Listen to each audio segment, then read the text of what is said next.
இந்த ஜனவரி, பிப்ரவரி, March, April, மேல போட்டு இதெல்லாம் தெய்வத்துடைய பேர்கள், ரோம தெய்வத்துடைய பேர்கள். ரோமன் கத்தோலிக்க அந்த கேலண்டர் தான் இது. உலகத்தில் உள்ள 40 கேலண்டர்ல ஒரு கேலண்டர் இது. இதெல்லாம் தெய்வத்துடைய பேர்கள். இன்னும் முன்னும் சொல்லுவது என்றால், அதாவது ஜூலியஸ் சீசருடைய பேரை வச்சுதான் ஜூலை வச்சப்பட்டுச்சு. ஆகஸ்ட் இதெல்லாம் அவருடைய மருமகண்ட பேர். இப்படி ஆட்களையும் தனிநபர்களையும் கௌரவப்படுத்தி வைக்கப்பட்ட ஒரு கேலண்டர் இது. இதுல அவனுக்கு நினைச்ச மாதிரி மாத்திக்கிறான். நினைச்ச மாதிரி நீங்க பாருங்க பாப்போம். 31 30 31 30 வந்து திடீர்னு 31 32 வரும். வணங்கிட்டா திடீரென 31 32 வரும். ஏன் அப்படி வருது? 31 30 31 30 அப்படித்தானே போகணும். ஒரு இடத்துல 31 31 வரும். அது என்ன நடந்து சொல்லுங்க பாப்போம். ஆகஸ்டுக்கு அவரை கொஞ்சம் அந்த பாராட்ட நடத்துக்காக வேண்டி தூக்கி போட்டு விட்டது அங்கிருந்து. எங்கிருந்து? பிப்ரவரியில இருந்து. அதான் பிப்ரவரி பாதிக்கப்பட்ட மாதிரி உலகத்துல வேற எந்த மாசம் பாதிக்கப்பட்டில்ல கிறிஸ்தவ கேலண்டர்ல.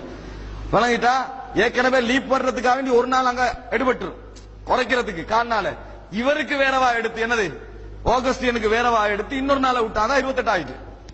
அப்படி தேவையில்லாம மாற்றங்கள் செஞ்ச ஒரு கிறிஸ்டியன் கேலண்டரை அவங்களுக்குள்ளேயே உடன்பாடு இல்ல அவங்களே விமர்சிச்சிருக்கிற கேலண்டர் விளங்கிட்டா அந்த கேலண்டரை கொண்டு போய் அவன் ஏதோ காலனித்துவ நாடுகள்ல திணிக்கப்பட்ட உலகத்துல எல்லா நாடும் பின்பற்ற இஸ்ரேல்ல இந்த கேலண்டரே இல்லை.